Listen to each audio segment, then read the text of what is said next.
سفر کا نکالیں 80، صفحہ نمبر 80۔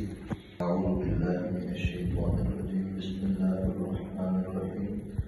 الذین ينفقون اموالهم بالليل، وہ لوگ جو رات میں اور دن میں پوشیدہ اور اعلانیہ اپنے مال خیرات کرتے ہیں، ان کے لیے ان کا اجر ان کے رب کے پاس ہے، ان پر نہ کوئی خوف ہوگا اور نہ وہ غمگین ہوں گے۔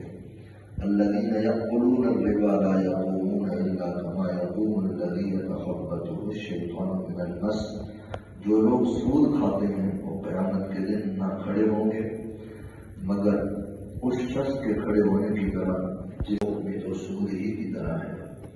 وَأَحَلَّ اللَّهُ الْبَيْعَ وَحَرَّمَ الرِّبَا، حالانکہ اللہ تعالیٰ نے خرید و فروخت کو حلال کیا ہے اور سود کو حرام کیا۔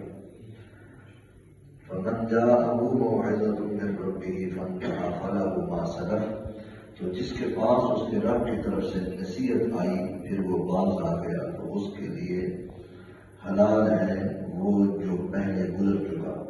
وَأَمْرُهُ إِلَى اللَّهِ، اور اس کا معاملہ اللہ تعالیٰ کے سپرد ہے۔ وَمَنْ عَادَ فَأُولَٰئِكَ أَصْحَابُ النَّارِ هُمْ